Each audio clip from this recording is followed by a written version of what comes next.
সমস্ত হিংস প্রাণীর আক্রমণ হতে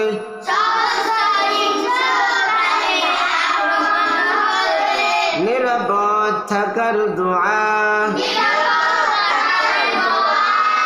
আউযু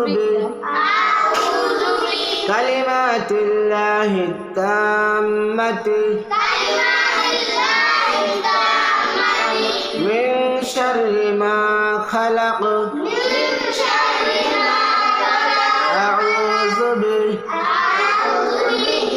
বিকালিমাতিল্লাহি তাম্মাতি